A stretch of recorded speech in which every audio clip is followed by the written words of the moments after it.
First star I see tonight. Level A2 and B1.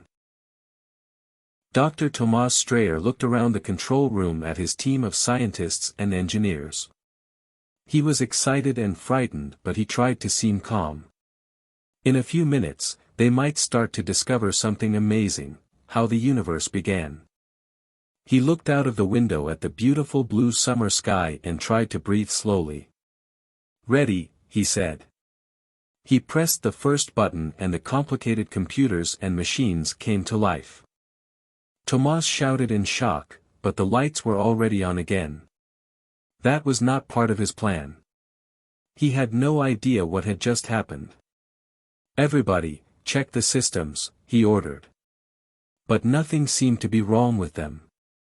The particle accelerator was working perfectly. "Tomas," said his assistant. "Look outside." She sounded afraid.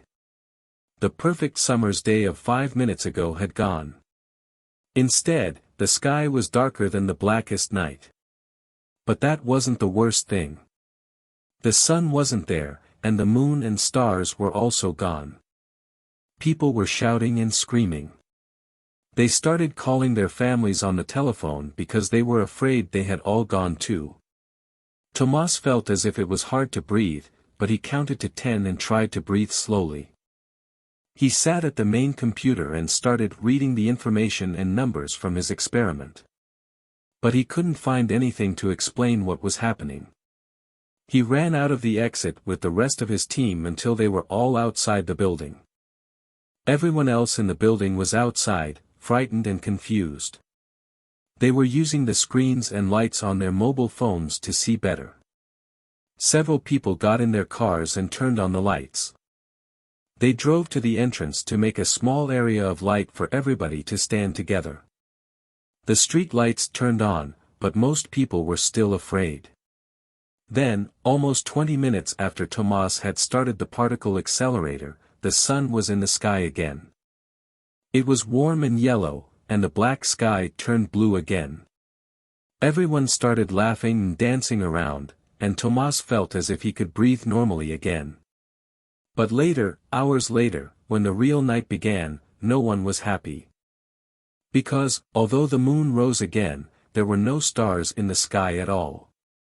No one wanted to know what Tomas' work was actually about.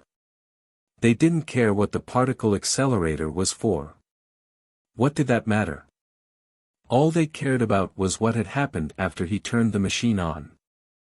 He had stolen all the stars, or that's what the newspapers said. And when they made him go to the International Criminal Court, they charged him with stealing the stars. Tomas said, "I'm not guilty."